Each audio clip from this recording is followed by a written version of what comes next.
Hey, what's going on, everybody? Welcome back. In this video, we are looking at the Week 2 NFL Thursday Night Football picks. We got a matchup between the New York Football Giants and the Washington Football Team.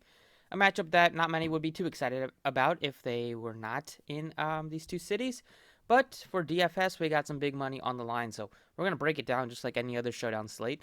So let's get started. As always, appreciate it if you hit the like button, subscribe if you haven't already. Now that we got 1 week of snaps under our belts, we can kind of factor snap counts into our decision. So we'll definitely be doing that.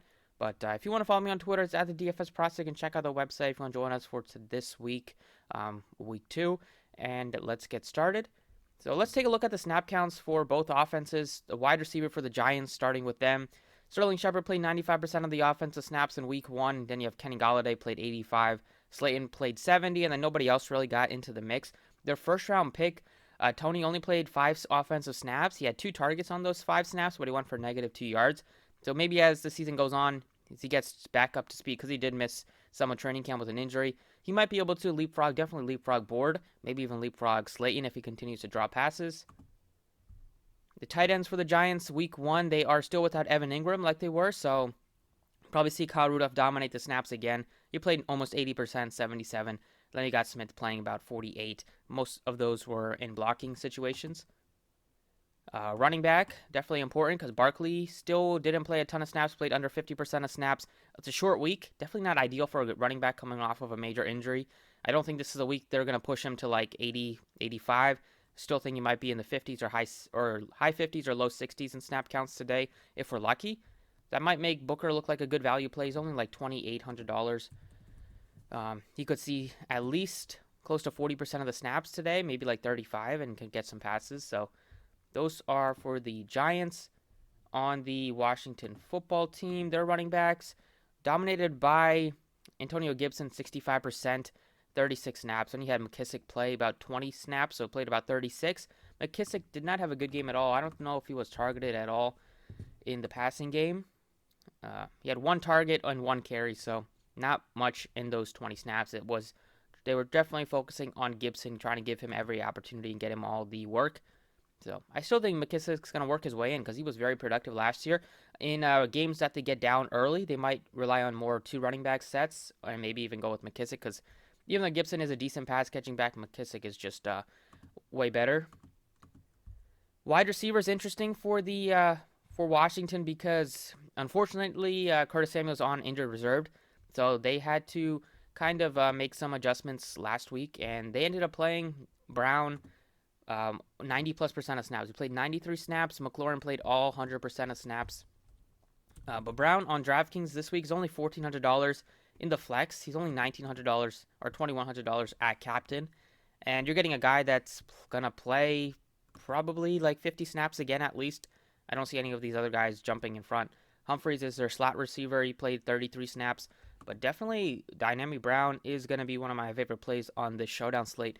Just based on the value and the opportunity to have a good game just being on the field that much. And then they also played their tight end Logan Thomas 100% of snaps. So Washington just dealing with some injuries. They're playing Thomas. They're playing McLaurin, keeping them on the field the whole game. Then Ricky Seals-Jones played a handful, but definitely not important. So going back to DraftKings are also going to be without Ryan Fitzpatrick, who left the first game with an injury. So you're going to see Taylor Heineke get the start again today. Looking at the MVP spots or the captain spots, you have Jones as your most expensive player on the slate. I don't agree with that. It's in Washington.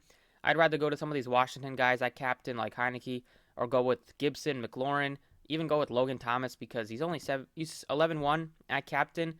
The Giants have always struggled to defend tight ends, and he only had 3 targets, but he's a big body. They're going to look to him in the red zone. Heineke, definitely not as you want Fitzpatrick if you're looking to target a bunch of these receivers. But Heineke did look competent at least. Now he gets a week, or at least a few days to prepare. It's a short week for them. But 11-15, didn't make a mistake. He ran the ball a little bit, so I think he is definitely a viable quarterback. I mean, he's probably similar to Daniel Jones at this point.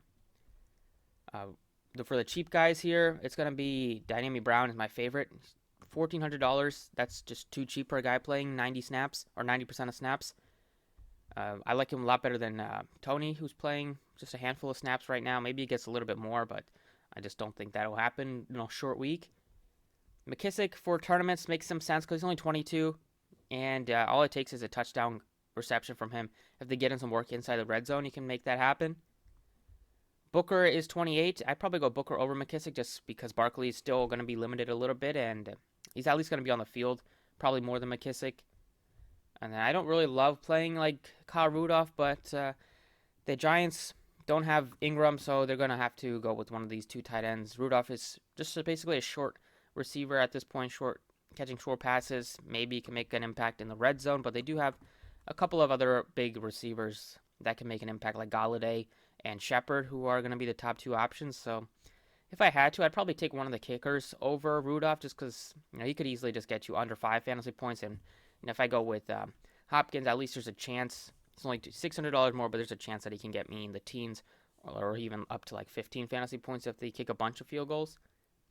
I'm not looking at the Giants defense at all at $4,200 in the flex. I would look at the Washington football team defense a little bit at 56, just because Daniel Jones is very prone to turnovers and they're at home.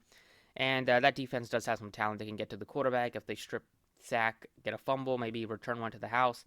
It's all it takes for a defense to be in the optimal most times.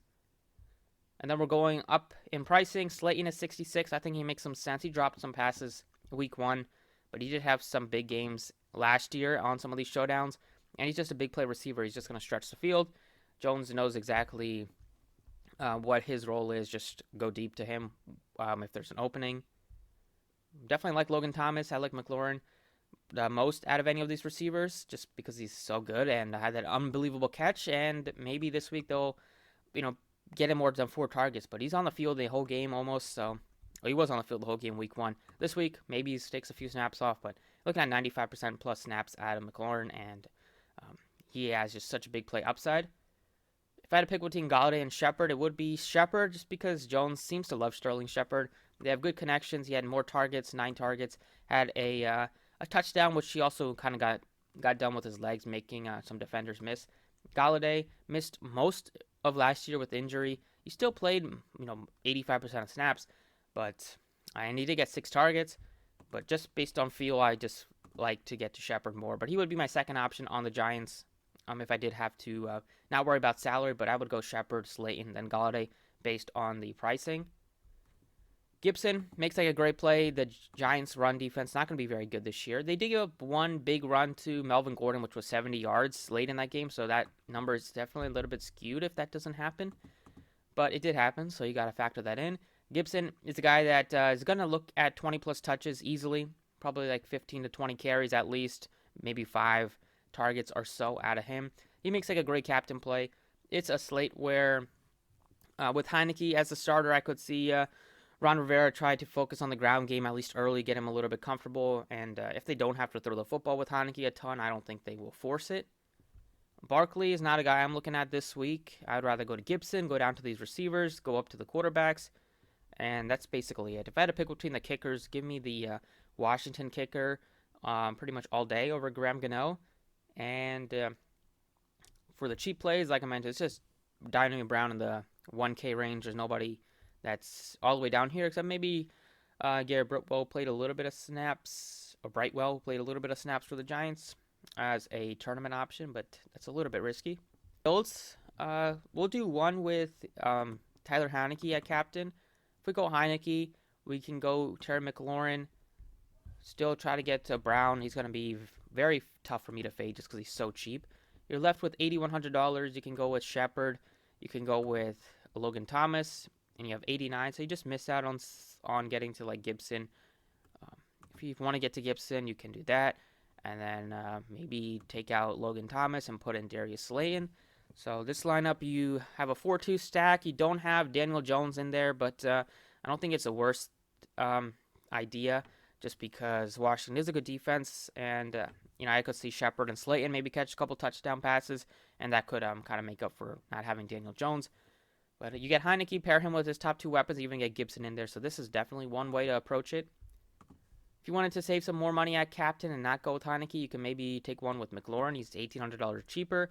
Maybe that'll allow you to get to Daniel Jones if you wanted to.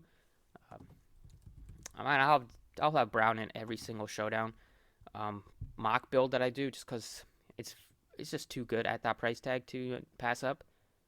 You can go Shepard here, and you just miss out on Slayton. So maybe if you wanted to go Gibson, you're down to $4,900 left, and you can just plug in like the kicker, save some money on the table, be a little bit different. You only get Daniel Jones in here, but if you think that Washington is going to be able to kind of win this game easily, this is an approach you could do. Or you could maybe look to Shepard here, and then maybe think about, it's going to be tough to upgrade here because you just missed out on Slayton.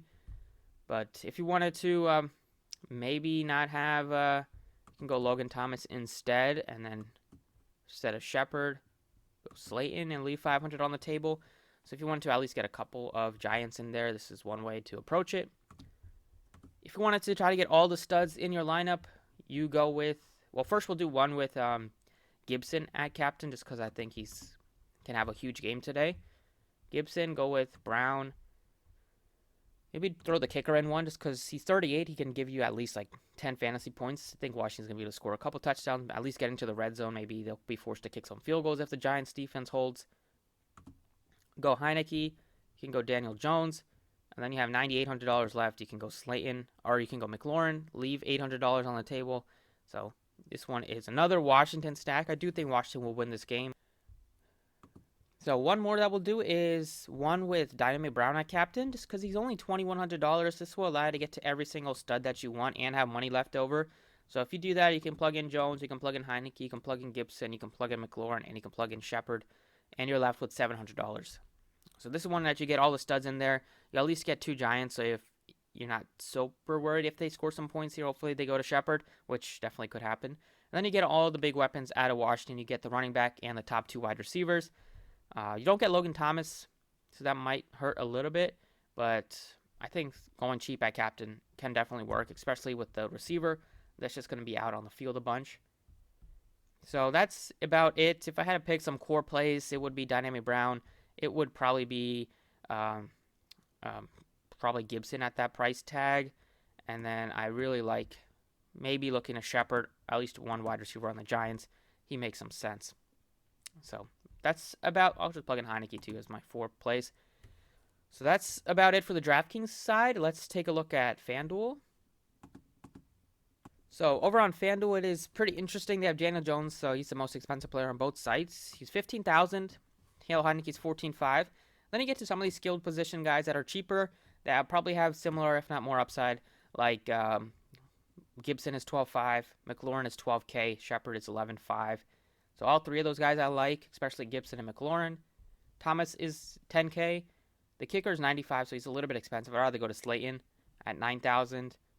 And then you get to some of these cheap guys like McKissick, maybe Rudolph. You have Humphreys, but you also do have $5,500 Dynamic Brown, who I like. But on FanDuel, if you want to look at your captain spot or MVP spot, it's between Taylor Heineke, Gibson, and McLaurin for me. I think those 3 are the ones I'm going to be thinking about. A lot of people will probably plug in the quarterback, so if you want to be different, you can plug in the running back or McLaurin. But if you wanted to get to both of these guys, you can still get to Daniel Jones, Heineke.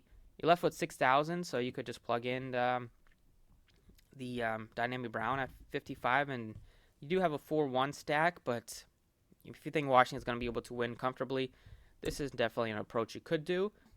Basically, I'm looking at probably Gibson. I like Heineke, maybe at least Jones. And then I would look to Dynamic Brown at just $55,000 just for some savings if you wanted to open up and be allowed to pay up for another quarterback, another stud. So it leaves you with $13,500, which is plenty. You basically can get whoever you want in the last 2 spots.